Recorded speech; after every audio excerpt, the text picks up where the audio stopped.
আজকে কি তুমি সেই রুটি বানাচ্ছ? আমার আর রুটি খেতে মন করছে না।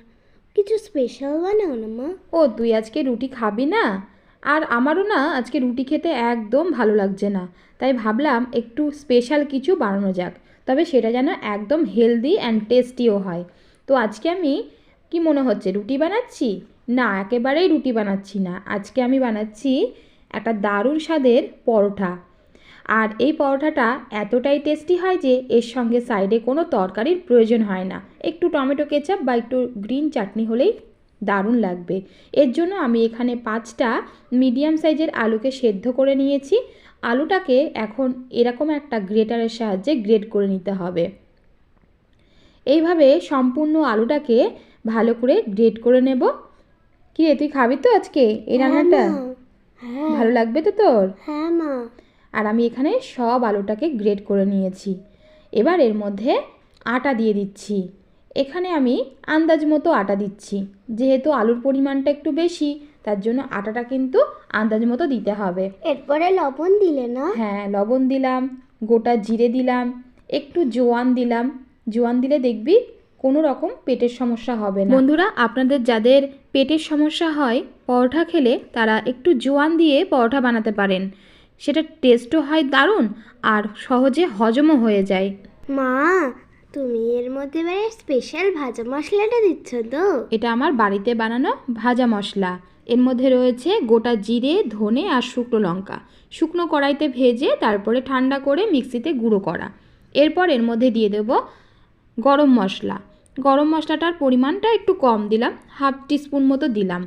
এবার এর মধ্যে দিয়ে দিচ্ছি কস্তুরি মেথি। হ্যাঁ, আমি এর মধ্যে এখন কস্তুরি মেথি দিয়ে দিলাম। এই সময় এর মধ্যে একটুখানি আমচুর পাউডারও কিন্তু দেওয়া যেতে পারে, তবে আমি আজকে আমচুর পাউডার দিলাম না।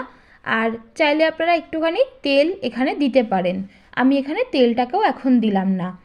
এবারে তুমি ভালো করে এটাকে মেখে নেবা। হ্যাঁ, আমি আলুর ময়েশ্চারেই পুরোটা মেখে যাবে। হ্যাঁ, আলুর যে ময়েশ্চারটা রয়েছে সেটা দিয়েই আগে আটাটাকে খুব ভালো করে মেখে নেব।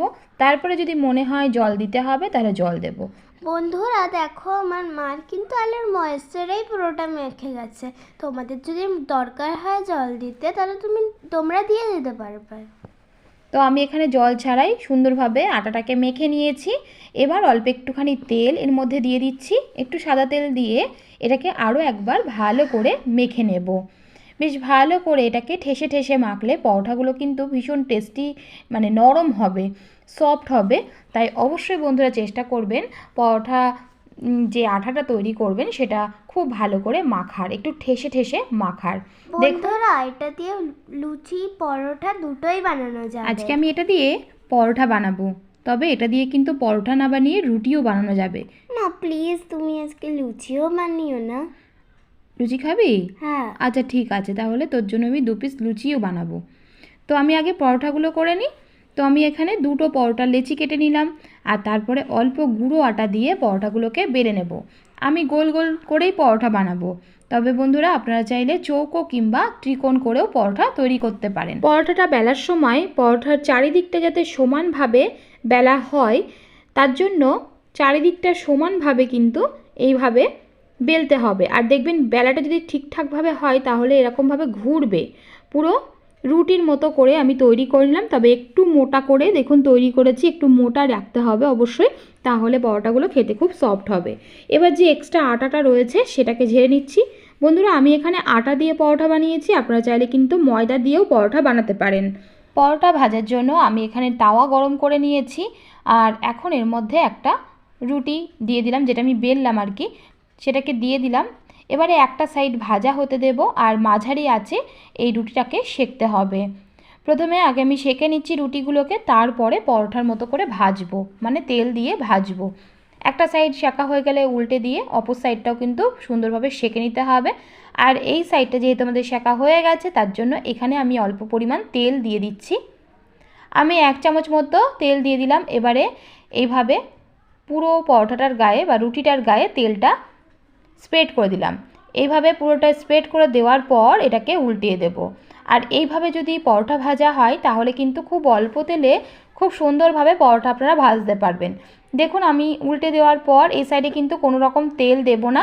এবার তেল জাস্ট এইভাবে হালকা করে প্রেস করে করে পরোটাটাকে ভালো করে ভেজে নেব। একটা সাইড ভাজা হয়ে গেলে আবারও এটাকে উল্টিয়ে দেব, আর যে তেলটা রয়েছে সেই তেলেই কিন্তু পরোটাটা সুন্দরভাবে ভাজা হয়ে গেছে। দেখুন পরোটাটা কি সুন্দর ভাজা হয়ে গেছে। আর এখন আমি লুচি বানাবো।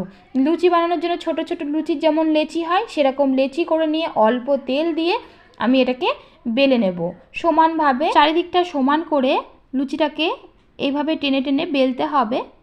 তো আমাদের লুচি বেলা হয়ে গেছে। আমি অল্প তেলে লুচিগুলোকে ভাজছি। অল্প তেলেই ভাজলে কিন্তু লুচিগুলো বেশ সুন্দর ফুলবে। দেখুন আমি এইভাবে লুচিগুলোকে ভেজে নিচ্ছি।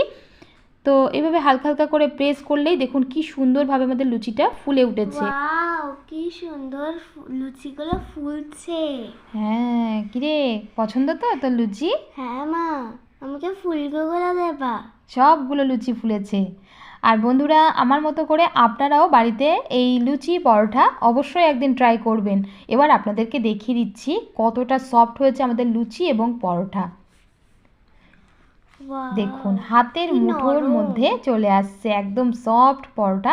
আগে একবার আপনাদেরকে দেখিয়েছিলাম, বাট তখন ক্যামেরাটা অফ ছিল, আমি বুঝতে পারিনি। তো দেখুন আমি এখানে দুটো পরোটা বানিয়েছি।